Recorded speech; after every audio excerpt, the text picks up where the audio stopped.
नमस्कार दोस्तों, OCN network में आपका स्वागत है। ये तो आप जानते ही हैं, कल अंतिम चरण का मतदान होने वाला है। कल यानी 1 जून। और अंतिम चरण का मतदान है तो शाम को एग्जिट पोल भी आ जाएंगे। अलग अलग मीडिया हाउसेज और जो सर्वे एजेंसियां हैं जो एग्जिट पोल करती हैं, वो बता देंगी कि दिशा क्या है, दशा क्या है अलग अलग दलों की, और क्या मोदी जी ही तीसरी बार प्रधानमंत्री बनने जा रहे हैं। और जो उन्होंने दावा किया था, भारतीय जनता पार्टी की 370 सीटें और एनडीए की 400 पार, क्या उसी दिशा में जनादेश बढ़ रहा है या कुछ फर्क है? क्योंकि ऐसे कई चेहरों ने इधर इस बात को एक्सेप्ट किया है, स्वीकार किया है कि कोई नुकसान नहीं हो रहा है, कोई बड़ा परिवर्तन भी देखने को नहीं मिल रहा है।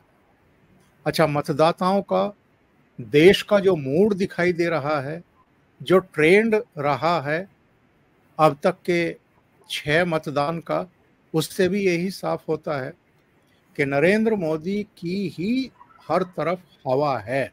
ऐसे राज्यों में भी भारतीय जनता पार्टी बेहतर करती हुई दिखाई दे रही है, अतीत में जहां उसका परफॉर्मेंस अपेक्षाकृत अच्छा नहीं रहा, बल्कि बिल्कुल भी अच्छा नहीं रहा।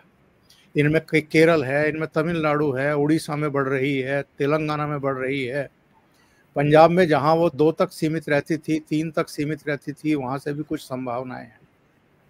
ऐसे में जबकि एग्जिट पोल आ रहे हैं 1 जून की शाम को, तब कांग्रेस की तरफ से एक बयान आना या कांग्रेस का एक फैसला सामने आना, और वो फैसला बड़ा हास्यास्पद भी है, आश्चर्यजनक भी है, और जो उसकी मनोस्थिति है उसको भी बयान करती है। फैसला ये है कि एग्जिट पोल के समय कांग्रेस के प्रवक्ता सभी मीडिया हाउसेस से गायब रहेंगे, स्क्रीन से गायब रहेंगे। यानी वो एग्जिट पोल पर किसी भी तरह की कोई टिप्पणी करने के लिए उपलब्ध ही नहीं होंगे। ये क्या शो करता है? और जो राहुल गांधी, जो मल्लिकार्जुन खड़गे और जो विपक्ष के कुछ दूसरे नेता, अखिलेश यादव से लेकर के तमाम लोग, जो ये दावे करते आ रहे हैं कि हम 4 जून को सरकार बनाने जा रहे हैं, तो जब 4 जून को असली नतीजे आएंगे तब इनका क्या हाल होगा? मेरे साथ बहुत ही खास मेहमान जुड़ रहे हैं, इस मुद्दे पर भी चर्चा करेंगे। क्योंकि पंजाब में भी मतदान होने जा रहा है, सभी 13 सीटों पर, हिमाचल में भी, तो इस पर भी चर्चा करेंगे। मेरे साथ आपके बहुत ही जाने पहचाने रमनीक सिंह मान जुड़ रहे हैं चंडीगढ़ से, तो उनको जोड़ करके चर्चा को आगे बढ़ाते हैं। मान साहब, बहुत स्वागत है आपका, नमस्कार। सत श्री अकाल, नमस्ते, जय हिंद, वंदे मातरम, भारत माता की जय, राम राम, जय श्री राम, वाहिगुरु जी का खालसा, वाहिगुरु जी की फतेह। मान साहब, ये बताइए, ये कांग्रेस का जो फैसला है कि हम एग्जिट पोल पर कोई टिप्पणी ही नहीं करेंगे, अपने नेताओं, अपने प्रवक्ताओं को मीडिया हाउसेस भेजेंगे ही नहीं, स्क्रीन से पूरी तरह गायब हो जाएंगे, ये एक डिनायल मोड है कांग्रेस का, और एक तरीके से ये स्वीकार कर रही है कि एग्जिट पोल में भारतीय जनता पार्टी की और मोदी जी की बल्ले बल्ले होने वाली है, इसलिए कट लो, पतली गली से निकल लो। अच्छा, इसमें देखिए 2 बातें बड़ी महत्वपूर्ण है। पहली चीज तो ये है कि ये आप मान के चलिए कि 4 जून तो बाद की बात है, 1 जून को ही कांग्रेसियों की, इंडी गठबंधन वालों की जून खराब हो गई है। और वो जून इनकी ऐसे खराब हुई है कि जिस वक्त ये चर्चाएं आम हो जाएंगी, जिस वक्त वो आखिरला फेज संपन्न हो चुका होगा, जब वोटों के ऊपर किसी प्रकार का प्रभाव नहीं पड़ेगा, और जो मीडिया हाउसेस के अंदर चर्चा है, जिस एक झूठे नैरेटिव को, एक झूठी बात को फैलाने का बड़ा प्रयास किया गया पिछले तकरीबन 2 महीने से अधिक में, और पिछले दिन ही तो ये कह रहे थे कि साहब हम जो है सरकार बनाने जा रहे हैं 4 तारीख को, और जब हम सरकार में आएंगे तो हम ये करेंगे, हम सरकार में आएंगे तो वो करेंगे। तो मेरा ख्याल है कि भी वो जो शेख चिल्ली के ख्वाब थे इनके, वो अभी टूट चुके हैं। इनको अपनी हकीकत पता है। वो एक गालिब का शेर है कि हमें मालूम है जन्नत की हकीकत, लेकिन दिल के बहलाने को गालिब ख्याल अच्छा है। तो इनका ये जितना नैरेटिव चला, वो नैरेटिव सारा फॉल फ्लैट करेगा, औंधे मुंह गिरेगा, इस बात का इनको ज्ञात है। और आम आदमी पार्टी तो पता नहीं पिछले कितने ही समय से मीडिया को बॉयकॉट करके बैठी हुई। नेशनल मीडिया के ऊपर उनके कोई प्रवक्ता नहीं आते, चाहे वो स्वाति मालीवाल का केस हो, चाहे उससे पहले इनका जो शराब घोटाला है, दारू घोटाला, उसका केस हो, या तमाम दिल्ली जल बोर्ड की बात हो, किसी भी केस को ये एक तरफा नैरेटिव चलाने की कोशिश करते हैं। अरविंद केजरीवाल हो, इनकी वो क्या नाम है प्रवक्ता का, मार्लेना, वो आ जाती हैं कभी आतिशी, और ये अपनी बात बोल बाल के चले जाते हैं। और जब अरविंद केजरीवाल को पहली बार सामना करना पड़ा पत्रकार का, एक इंडिपेंडेंट पत्रकार का, उनकी बात का जवाब नहीं मिल रहा था, पानी पी पी जो है बेचारा क्या। तो ऐसे ही जनता भी इनको पानी पिलाएगी, इनको इस बात का ज्ञात है। और इस कारण से मेरा ख्याल है कि ये बॉयकॉट कर रहे हैं। और बॉयकॉट किस किस का करेंगे, कब कब करेंगे, 4 जून के बाद क्या करेंगे? इनकी तो मैंने जैसे कहा अभी से जून खराब हो गई है, और जून नहीं, इनकी 2025 तक की जून सारी खराब हो रही है।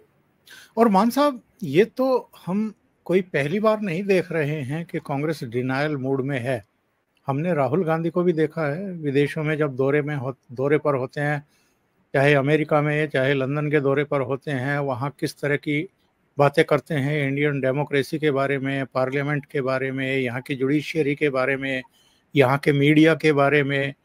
यानी हमारे एक बहुत ही समृद्धशाली, जो दुनिया का सबसे महान लोकतंत्र माना जाता है, उसके बारे में भी उसकी छवि खराब करने में ये पीछे नहीं रहते हैं। और अनेक अवसरों पर देखा गया है जब ये इसी तरीके से नकारात्मक भूमिका अपनाते हैं और टिप्पणियां करते हैं। देखिए, ऐसा है कि इनकी जो मानसिकता है वो ना केवल सच को छुपाने की, सच से भागने की, अपितु एक झूठी छवि भारत की विश्व के आगे प्रस्तुत करने की।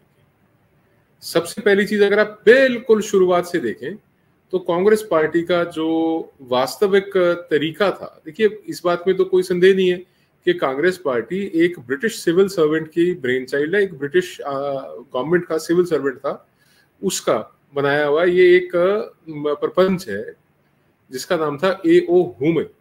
A.O. हुमे वो शख्स था जो अंग्रेज था जिसने कांग्रेस पार्टी बनाई। किस लिए बनाई? कि वो भारतीयों के ऊपर गुलामी का अपना जो राज है वो कायम रखे। अब ये भारत ने सोचना है, भारतवासियों ने सोचना है कि जब कांग्रेस मुक्त भारत का एक नारा दिया जाता है तो क्या वो केवल एक पार्टी के संदर्भ में बात की जा रही है, या एक ऐसे ब्रिटिश राज के समय के विचार को लेके भारतीयों को गुलाम मानसिकता में रखने का जो प्रयास है वो अभी भी जारी है। एक चीज, अच्छा उसका मैं आपको उदाहरण दे देता हूं, कई लोगों को आपत्ति होगी। 2014 में मोदी जी के सत्ता में आने से पहले आम तौर पे भारतीयों के अंदर एक भावना होती थी, एक होपलेसनेस की एक भावना होती थी कि यार हमारे देश का कुछ नहीं हो सकता, अरे ये इंडिया है भाई, भारत है, यहाँ पे तो ऐसे ही चलेगा। और जिस देश का जो भूतपूर्व प्रधानमंत्री ये कह चुका हो कि साहब दिल्ली से तो 1 रुपया चलता है और नीचे पहुंचते पहुंचते 10 पैसे रह जाते हैं, 90 पैसे तो बीच में से खराब हो जाते हैं। तो वो मानसिकता, या अगर आप जवाहरलाल नेहरू के समय से ले लीजिए कि तिब्बत को जो एक भारत और चाइना के बीच का बफर था, एक स्वतंत्र राज था, it was a sovereign country, उसको इन्होंने एक्सेप्ट कर लिया कि ये चाइना का हिस्सा है। फिर अक्षय चिन्ह गवा दिया, फिर गिलगिट बाल्टिस्तान, मीरपुर, मुजफ्फराबाद जिसको हम पीओके के नाम से जानते हैं, वो गवा दिया।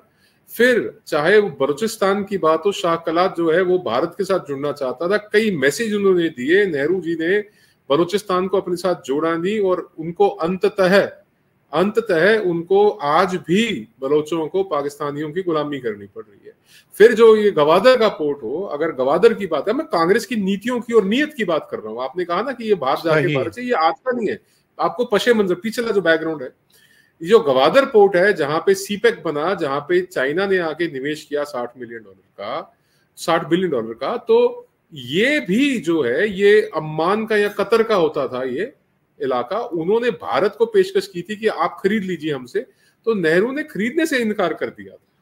सरदार पटेल की जब बारी आई, जब उन्होंने प्रधानमंत्री बनना था, जब सब उनके पक्ष में थे, तो धीरे से नेहरू जी ने एक पर्ची सरका के और गांधी जी ने पर्ची सरका के और नेहरू को जो है प्रधानमंत्री पहला भारत का बनाने की बात कर दी। ये वो कांग्रेस है जिन्होंने नेताजी सुभाष चंद्र बोस के साथ दगा किया, उनके साथ धोखा कमाया, उनको मोनी बाबा के रूप में छुप के यहां रहना पड़ा, भारत से बाहर भागना पड़ा। ये वो शख्स है जिसने एक आजाद हिंद फौज खड़ी करके भारत की आजादी के अंदर मेहनत करी, लंबी लड़ाई लड़ी। ये वो कांग्रेस है जो भगत सिंह को आतंकवादी बताती है। ये वो कांग्रेस है जिसने हमेशा भारतवासियों को गरीबी, गुर्बत, मुफलसी और मजबूरी में रखने की कोशिश की, जिसने इतने सालों के बाद भी बिजली घर घर पहुंचाना, पानी घर घर पहुंचाना, शौचालय घर घर पहुंचाना, गैस घर घर पहुंचाना, इस प्रकार की चीजों के ऊपर सोचा नहीं कभी। मनरेगा में या राशन में ये इंडी गठबंधन वो है जो गायों का चारा खा गए। ये वो है जो ब्रॉडबैंड स्पेक्ट्रम, जो हवा के अंदर चलने वाली चीज है, जो अदृश्य है, उसमें घोटाला कर गए। ये वो लोग हैं जिन्होंने भारत के डिफेंस के अंदर घोटाले किए, चाहे वो बोफोर्स की बात हो, अगस्टा वेस्टलैंड की बात हो। तो आप जिस पार्टी के जो राष्ट्रीय अध्यक्षा हैं और जो उनके आगे आप कह लीजिए कपूत हैं, इन्होंने चीन के साथ बैठ के, सीसीपी के साथ बैठ के जो मुआहदे साइन किए हैं, उन मुआहदों को आज तक सार्वजनिक नहीं किया। ये नहीं पता कि इनकी उनके साथ क्या अंडरस्टैंडिंग है, क्या एमओयू है, क्या एग्रीमेंट है इनकी आपस में। पंजाबी कहते की मुकमका है ना, कि जो नेता, जो शख्स चीन की एम्बेसी में जाके चीन के राजदूत से मुलाकात करते हैं, उस वक्त जिस वक्त डोकलाम पीक पे होता है, जंग की स्थिति किसी भी समय उत्पन्न हो सकती है और दोनों देशों की सेनाएं आमने सामने हैं, एक हॉस्टिलिटी का माहौल है। उस वक्त ही जाते हैं एंड वो डिनाइल में होते हैं कि मैं नहीं गया। और जब वो इस बात को रियलाइज करते हैं कि चीन के राजदूत ने, चीन की एम्बेसी ने उनकी तस्वीरें रिलीज कर दी हैं, उसके बाद जाके वो एडमिट करते हैं कि हाँ साहब, मैं उनको मिलके आया था। ये वो लीडर हैं इस भारत के, जो जिस समय भारत को सबसे अधिक आवश्यकता होती है अपने नेताओं की अपने देश के अंदर, जैसे 26/11 के तुरंत बाद राहुल गांधी पिकनिक पे चले गए थे, घूमने चले गए थे। साल में कितनी वेकेशन लेते हैं, अमेठी, रायबरेली, वायनाड, कितने दिन अपनी कॉन्स्टिट्यूएंसी में लगाते हैं, कितने दिन लोगों को मिलते हैं, कितने दिन लोगों की सुनते हैं। सो मेरा कहने का तात्पर्य ये है ओंकार चौधरी जी, कि जिस वक्त भारत के पक्ष की बात होती है तो ये हमेशा विपक्ष के साथ खड़े मिलते हैं। जिस वक्त बॉयकॉट की बात होती है उस वक्त इनको चीन का बॉयकॉट करना चाहिए, पाकिस्तान का बॉयकॉट करना चाहिए, इनको तुर्की का बॉयकॉट करना चाहिए, इनको तमाम उन मुल्कों का, देशों का बॉयकॉट करना चाहिए जो भारत के खिलाफ है, जिनकी नीति भारत के खिलाफ है, जिनकी नीयत भारत के खिलाफ है। और हर बार ये पाए जाते हैं कि ये उन लोगों के साथ खड़े होते हैं या वो जो भारत के दुश्मन है वो इनके साथ खड़े होते हैं। आप उदाहरण के तौर पे आप फवाद चौधरी ले लीजिए, जो फेडरल मिनिस्टर थे पाकिस्तान के इंफॉर्मेशन टेक्नोलॉजी साइंस के लिए। उससे पहले वो इंफॉर्मेशन कम्युनिकेशन सेक्रेटरी थे, स्पेशल सेक्रेटरी प्राइम मिनिस्टर के, और वो पॉलिटिक्स के ऊपर, पॉलिसी मेकिंग के ऊपर, राजनीतिक फैसलों के ऊपर प्रधानमंत्री यूसुफ रजा गिलानी के वो स्पेशल सेक्रेटरी थे, एडवाइजर थे। तो वो चाहते हैं कि मोदी हारे और ममता बनर्जी, अरविंद केजरीवाल और राहुल गांधी जीते। तो आप इसी बात से इस बात को लगा लीजिए कि सर्कमस्टेंशियली जो एविडेंसेस आपके सामने, मैंने जो साक्ष्य आपके सामने प्रस्तुत किए हैं, उनसे ये वाजे होता है, क्लियर होता है, स्पष्ट होता है कि जो देश के दुश्मन है वो कांग्रेस के साथ है, जो देश के दुश्मन है वो मोदी से डरते हैं। तो ये बातें तो एकदम सामने स्पष्ट है ना जी। अच्छा मान साहब, ये बताइए, अभी तो ये एग्जिट पोल का ही बायकॉट कर रहे हैं, 4 जून को तो असली रिजल्ट आने हैं, उसके बाद इनकी हालत क्या होगी? ओंकार चौधरी जी, एक ना इनके पास बहुत सी रुदालियां हैं, तो ये रुदालियों को 4 जून के लिए बचा रहे हैं, कल के लिए नहीं। अब इनके पास बहाने, इनके पास पहला बहाना होगा कि साहब जो ईवीएम है वो हैक है। जैसे पंजाब में आम आदमी पार्टी 113 में से 117 में से 92 सीटें जीत के आती है, 92, तब ईवीएम हैक नहीं होता। जब 1% वोट से कम का मार्जिन होता है कांग्रेस पार्टी और भारतीय जनता पार्टी के बीच में हिमाचल प्रदेश में, और 25 पे भाजपा और 40 पे कांग्रेस चली जाती है, तब ईवीएम हैक नहीं होता। जब कर्नाटका में इनकी सरकार बन जाती है तो ईवीएम हैक नहीं होता। और जिस वक्त कोई इनके विपरीत हाई कोर्ट का, सुप्रीम कोर्ट का फैसला आ जाए तो हाई कोर्ट और सुप्रीम कोर्ट जो है वो भारतीय जनता पार्टी के प्रधानमंत्री की आप समझिए गुलामी कर रही है, या इनका शब्द जो इन्होंने इस्तेमाल किया कि ये रखेल है, इस तरीके की इनकी शब्दावली। आप कभी सुप्रिया श्रीनेत को सुनिए, वो आपको जो है वास्तविक चेहरा जो है कांग्रेस पार्टी का वो दर्शाएंगे, वो दिखाएंगे। तो इनके पास एक नहीं कई रुदालियां हैं और ये बहाने कई लगाएंगे। और अब मेरा ख्याल है कि इनके पास कल से लेके और 4 तारीख के बीच में 3 दिन का समय है मंथन करने का कि हमने क्या बहाना लगाना है और हमने किसके ऊपर इल्जाम डालना है। कारण ये कि देखिए, मैं कोई पोल पंडित हूं नहीं, मैं 400 की तो बात नहीं करता, पर ये निश्चित है कि भारतीय जनता पार्टी अपने दम पे और एनडीए संयुक्त रूप से पिछली बार से बड़ा नंबर, पिछली बार से बड़ा मैंडेट लेके आ रही है। और 4 जून के बाद जो भी तिथि निर्धारित होती है उस तिथि को माननीय प्रधानमंत्री नरेंद्र मोदी जी तीसरी बार प्रधानमंत्री पद की शपथ ग्रहण करेंगे अपने कैबिनेट के साथ। इस बात के अंदर कोई संदेह, कोई संकोच या किसी प्रकार का कोई मेरे को वहम नहीं है। अब आगे बात बॉयकॉट की, कभी जुडिशरी का बॉयकॉट, कभी पार्लियामेंट का बॉयकॉट, कभी रिजल्ट्स का बॉयकॉट, कभी पब्लिक का बॉयकॉट। एक चीज मैं आपको बता दूं, आने वाला जो समय है उसमें भारत की जनता, उसमें विश्व की जनता कांग्रेस पार्टी का और इनके साथ जुड़े इंडी गठबंधन का बॉयकॉट करने जा रही है, सिवाय उन लोगों के या उन देशों के जो भारत से विपरीत विचारधारा रखते हैं, जो भारत की तरक्की, प्रगति, उन्नति, डेवलपमेंट से ईर्ष्या रखते हैं, वो इनके समर्थन में। और मैं आपको बता दूं क्लियरली, आप पॉपुलर वोट ले लीजिए तो बीजेपी का वोट परसेंटेज इंक्रीज होगा, आप नंबर ऑफ सीटें ले लीजिए तो बीजेपी एनडीए का total number of seats increase होंगी। अगर आप कुल मिलाकर ये बात करें कि कांग्रेस पार्टी को जो वोट पड़ रहा है वो एंटी बीजेपी वोट पड़ रहा है, वहां पे एंटी बीजेपी से मेरी मुराद है कि हो सकता है कि किसी एक कैंडिडेट का बहिष्कार। आपको याद होगा कि राजस्थान में जब चुनाव हुआ तो एक नारा लगा जब वसुंधरा राजे थी कि मोदी तुझसे बैर नहीं, वसुंधरा तेरी खैर। तो लोकल लीडरशिप का कहीं ना कहीं जमीनी पद्धर पे, जमीनी स्तर पे एंटी इनकम्बेंसी हो सकती है कहीं पे, बट बाय एंड लार्ज मैं यहां तक कि पंजाब में भी विचर के देखता हूं, घूम के देखता हूं, तो लोगों को दबी जुबान ये कहना पड़ता है कि नहीं यार मोदी ने काम अच्छा किया। जब योगी जी आए, नहीं योगी ने काम बड़े वधिया किए, बहुत अच्छे काम। गडकरी जी आए, कहते यार ये वर्ग का बंदा ही नहीं था, बहुत वधिया बंदा है।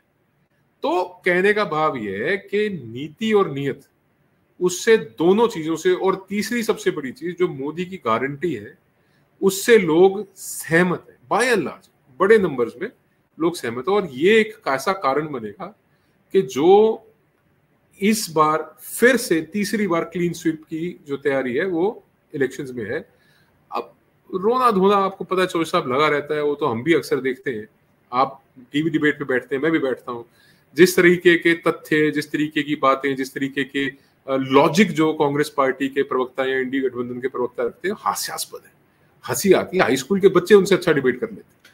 मान साहब, एक वीडियो वायरल हुआ परसों और कल, एक नीलू व्यास करके है जो अजीत अंजुम के चैनल के साथ आजकल जुड़ी हुई हैं, अलग अलग चैनलों में भी काम कर चुकी हैं। उनका पूरा नाम है नीलू व्यास थॉमस। उनका वीडियो जो वायरल हुआ है उसमें वो कह रही हैं कि यहाँ दिल्ली में जवाहर भवन में, बेंगलुरु में भी 120 संगठनों की, जो एनजीओ टाइप संगठन है, उनकी मीटिंगें हुई हैं और जो रिजल्ट आएंगे उनको चैलेंज किया जाएगा, कोर्ट में भी चैलेंज किया जाएगा, जन आंदोलन भी छेड़ा जाएगा और जो जनादेश आएगा उसको खारिज कराने की कोशिश होगी सुप्रीम कोर्ट से।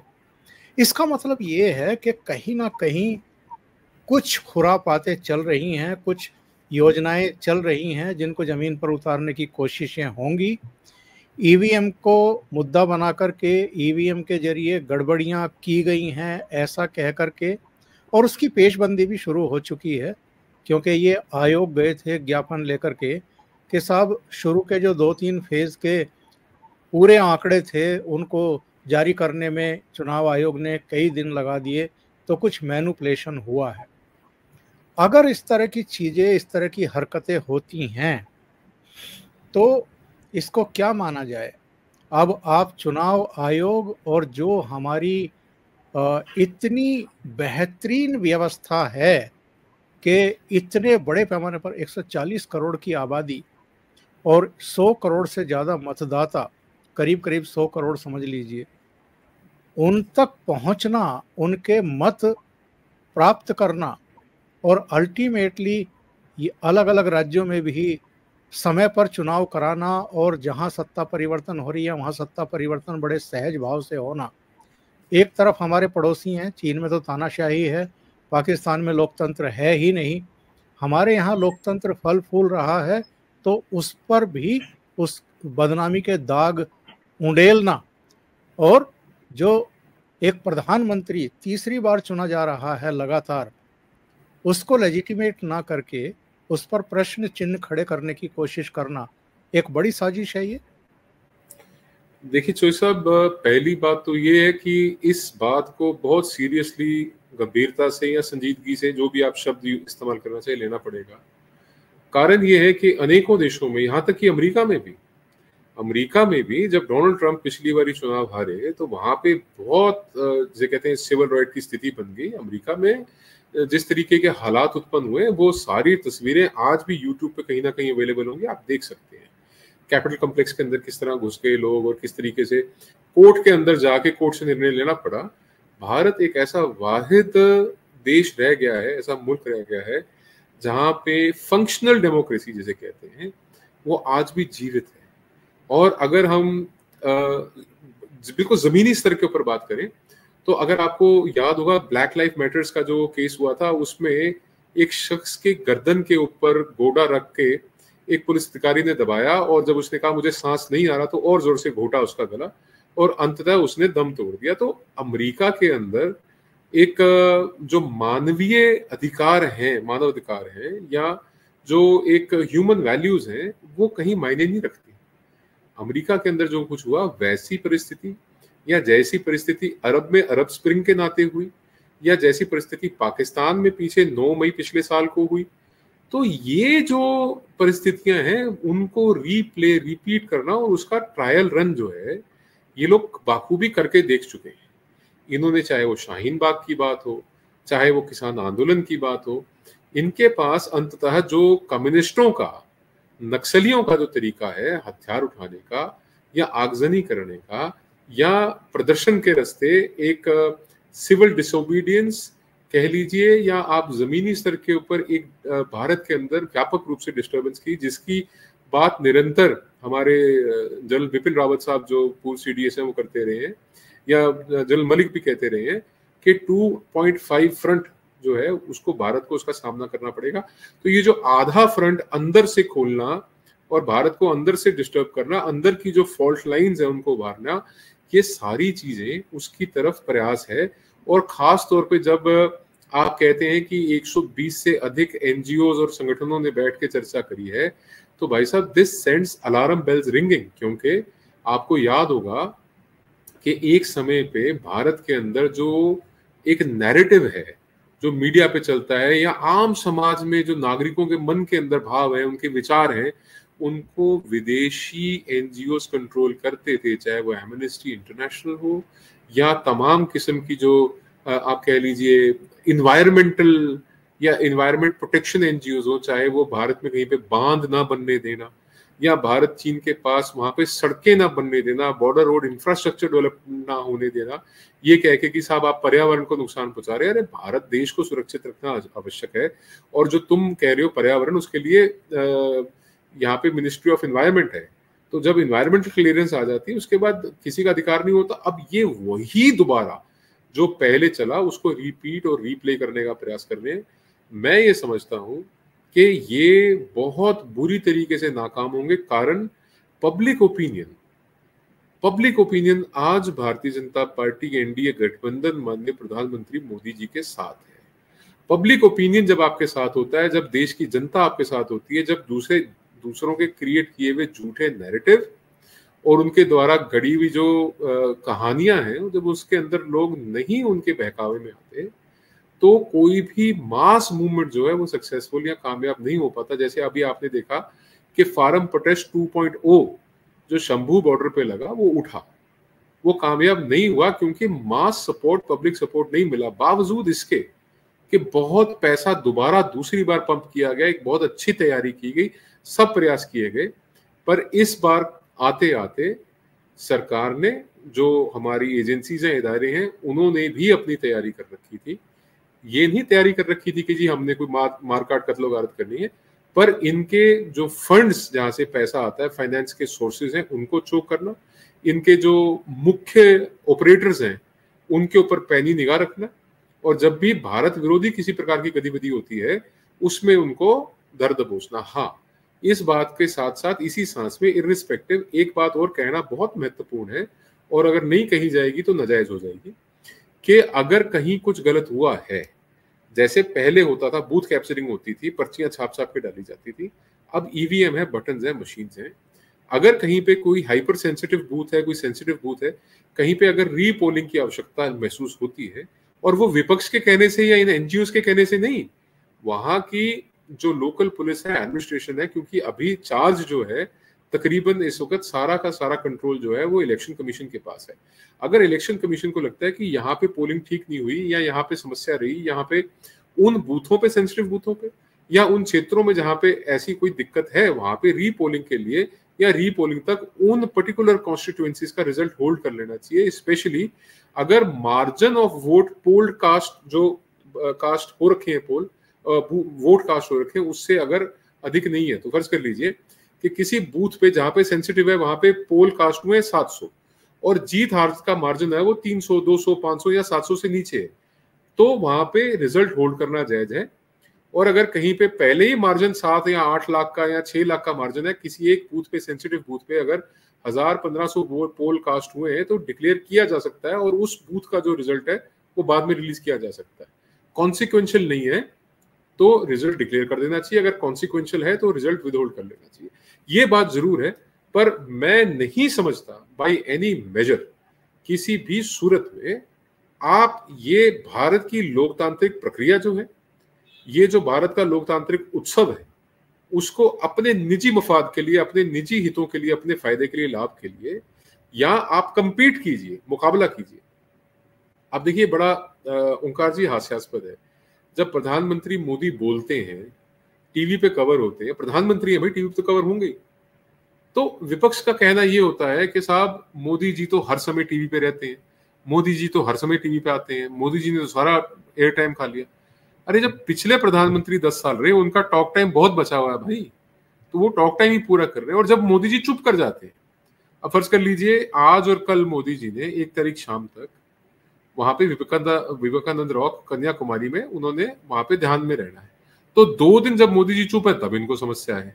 मोदी कुछ करे तो समस्या, मोदी कुछ ना करे तो समस्या, मोदी बोले तो समस्या, मोदी भारत में रहे तो समस्या, मोदी भारत से जाए बाहर तो बस समस्या, कि ये विश्व में क्यों जाते हैं, घूमते रहते हैं, मोदी तो भारत में नहीं रुकते। आप देखिए उनके जाने का, विश्व में घूमने का आज ये असर है कि भारत की लीडरशिप का लोहा दुनिया मानती है।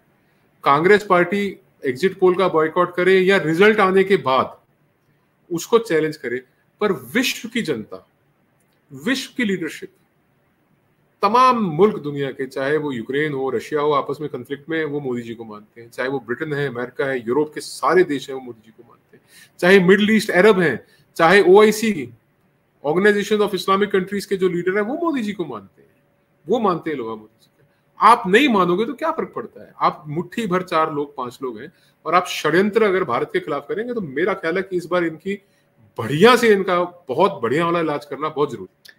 मान साहब, हम और आप ये जानते हैं कि चाहे पश्चिम बंगाल हो, और चाहे जम्मू कश्मीर हो, चाहे पंजाब हो, जो सीमांत सूबे हैं, प्रांत हैं, उनमें कई तरह के इंटरनेशनल चैलेंजेस रहे हैं, और अलग अलग तरीके से उनको समय समय पर सुलझाया जाता रहा है। ड्रग्स माफिया हों, आतंकवादी हों, या दूसरी ताकतें हों, इंसर्जेंसी का बड़ा लंबा दौर देखा हम लोगों ने। बहुत मुश्किल से जम्मू कश्मीर ठीक हुआ है, और पश्चिम बंगाल से भी सुखद संकेत आ रहे हैं। कम से कम जनादेश के जरिए ही सही वहां पर एक बदलाव देखने को मिल रहा है इस बार।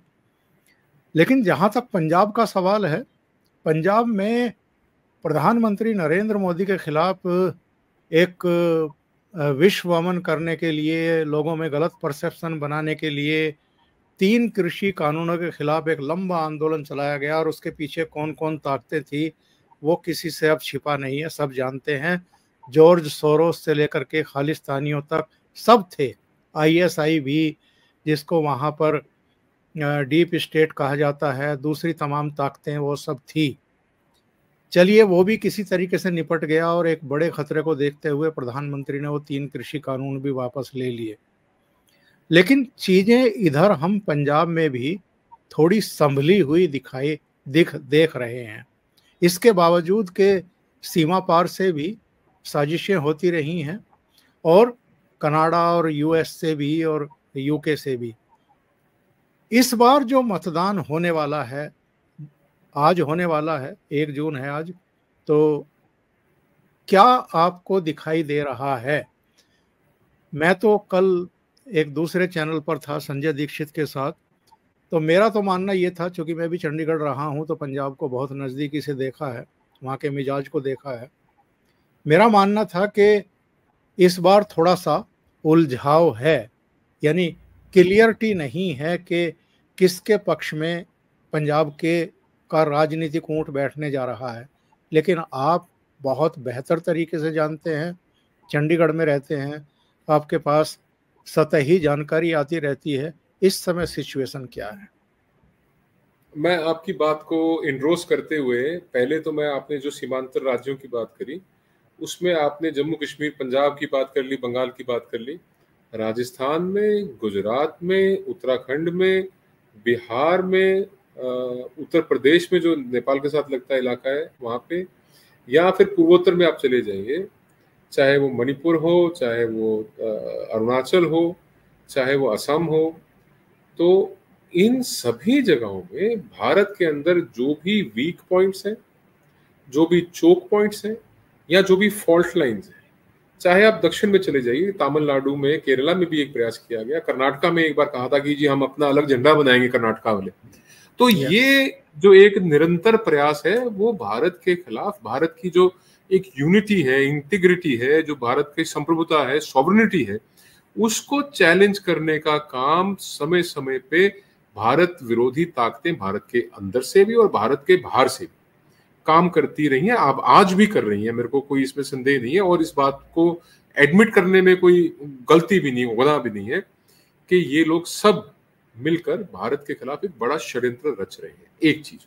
दूसरी चीज, अब आपने बात करी विशेष तौर पे पंजाब की कि बदलाव क्या है, तो बदलाव जमीनी स्तर के ऊपर अगर जो अपने पास बात आ रही है वो ये है कि जो अपर कास्ट फार्मर्स हैं, जिन्हें जट कम्युनिटी है अपनी, उसके साथ जो एक हमेशा सहमति रहती थी फार्म लेबर की, मजदूरों की, या गांव के अंदर जो उतने प्रभावशाली कम्युनिटीज नहीं है उनकी, वो कहीं ना कहीं डाइल्यूट हुआ है इस बार ये एक सेंस ऑफ रियलाइजेशन, देखिए लोकतंत्र व्यवस्था के अंदर ये बहुत जरूरी है कि हर एक नागरिक को अपने अधिकार पता हो। सबको ये पता है कि अगर फर्ज कर लो कोई बड़ा जमींदार है, उसका जब वो वोट डालेगा तब भी एक गिना जाएगा, और मैं वोट डालने जाऊंगा मेरा भी एक गिना जाएगा, और जो मेरे खेत में काम करता है, या जो दिहाड़ीदार है, या जो रिक्शा चलाता है, या कोई अपना काम करता है, उसका वोट भी एक गिना जाएगा। ये रियलाइजेशन आज की तारीख में भारत के अंदर सभी को। तो एक जो चीज पहले हुआ करती थी कि जी पैसे ले लिए, या 5 साल के अंतराल के बाद जब भी चुनाव आना, कोई ना कोई प्रलोभन ले लिया, कोई शराब की पेटी दे दी, कुछ दे दिया और वोट डाल दिया। अब वो ट्रेंड भी चेंज हुआ, और ट्रेंड चेंज करने वाले जो है वो खुद अब रिसीविंग एंड पे है कि आप उनसे पैसे ले लो, आप उनसे शराब ले लो, उनको कुछ मत बोलो, पर वोट आप हमारे को डाल दो। अब वो बात लोगों के दिमाग में घर कर गई, जो कुछ दे रहा है उससे ले रहे हैं, पर वोट की गारंटी नहीं है। इस बार जो गरीबी में से निकल रहे लोग हैं, जो मुफलसी में से निकल रहे लोग हैं, जो एक मजदूरी करने वाले लोग हैं, उनके अंदर ये भावना पहली बार उत्पन्न हुई है, चाहे छोटे जमींदार हैं कि हमारे को 6,000 रुपये साल का मोदी दे रहा है, हमारी फसलों की खरीद मोदी करता है, हमारे घर जो प्रधानमंत्री आवास योजना के तहत हमारे घर मोदी बना रहे हैं, और मोदी जी ने तो अब 70 साल से अधिक के जो बुजुर्ग हैं उनके लिए फ्री ट्रीटमेंट की बात करी है, आयुष्मान भारत है, या उसके बाद आपके पास प्रधानमंत्री जन औषधि है, या तमाम ऐसे आप सड़कें देख लीजिए, हाईवेज देख लीजिए। तो लोगों के अंदर एक भावना पंजाब में, जैसे मैं हमेशा कहता हूँ ना, ये पंजाबियों की बड़ी भैड़ी आदत है। वो आदत ये है कि कोई भी नई चीज है ना उसको चख के जरूर देखेंगे, एक बार टेस्ट करेंगे, चाहे जहर ही क्यों ना, वो मीठा है, खट्टा है, कड़वा है, फीका है, नमकीन है, क्या है, एक बार चख के देखना है। तो इस बार मैं ये समझता हूं कि जो निचला तबका है, क्रीमी लेयर को छोड़ दीजिए आप, जो हमारा दलित भाईचारा है, जो किसान खेत मजदूर हैं, जो मजदूर हैं, उनके अंदर ये भावना है कि यार एक बार इन्होंने भी वर्त के देख लिया, सबको तो कर लिया था, अकाली दल होगी, आम आदमी पार्टी होगी, कांग्रेस होगी, पहला तो बारी बारी लगती थी ना, एक बारी कांग्रेस की, एक बारी अकाली दल की, एक बारी कांग्रेस की। अब ये आम आदमी पार्टी ने आइस ब्रेक किया कि उस आइस ब्रेकिंग का लाभ जो है वो आने वाले समय में हो सकता है कि 2027 में जब दोबारा पंजाब में चुनाव होंगे उस वक्त आपको परिणाम बड़े डिफरेंट मिलेंगे।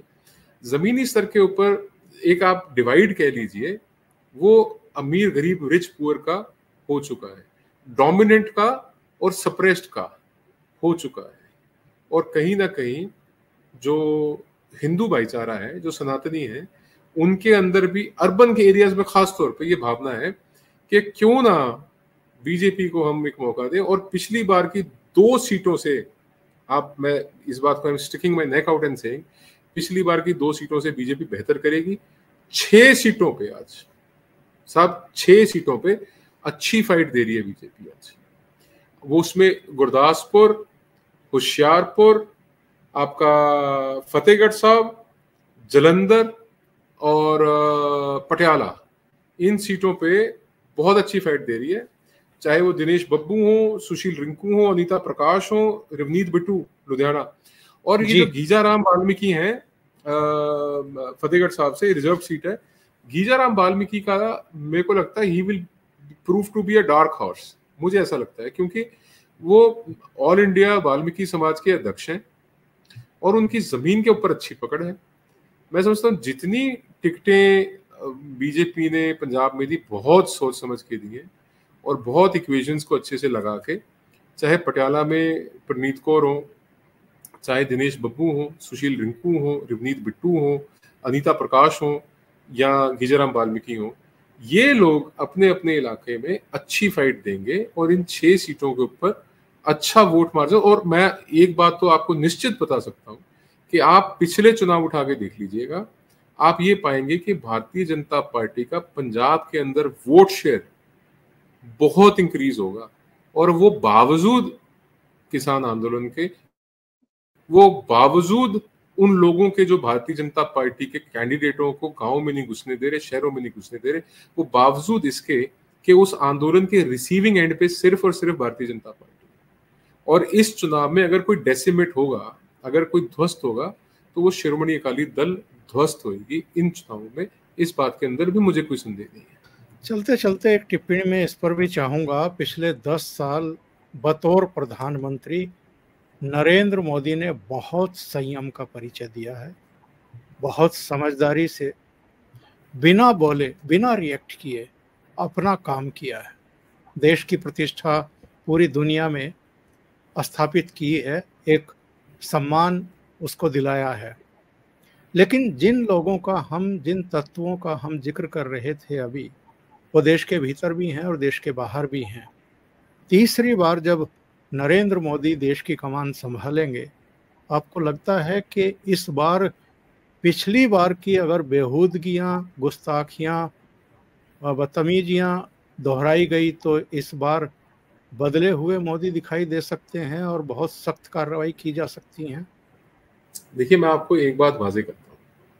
पहली चीज तो मैं नहीं समझता कि प्रधानमंत्री मोदी जो है वो ऐसी फितरत के मालिक हैं, ऐसी नेचर है उनकी, ऐसी प्रवृत्ति है उनकी कि कोई उनको गाली दे, बदतमीजी करे, बदसलूकी करे या गलत बोले तो उसको उस कारण से पनिश करें या उस कारण से उसके ऊपर कोई कार्रवाई करें या द्वेष की भावना से किसी के ऊपर कोई कार्रवाई करें, मुझे नहीं लगता वो ऐसे हैं।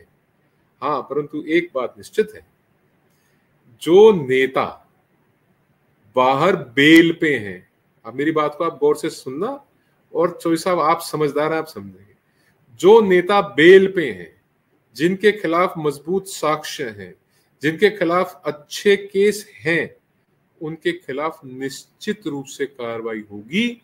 वो कितने ही बड़े नेता क्यों ना हो, किसी पार्टी के, चाहे वो किसी ओहदे पे हो, चाहे वो किसी परिवार से आते हो, चाहे उनका सरनेम कुछ हो, चाहे उनकी दादी का, उनकी नानी का या उनके पड़नाना का कोई नाम हो, इस बात से कोई फर्क नहीं पड़ता।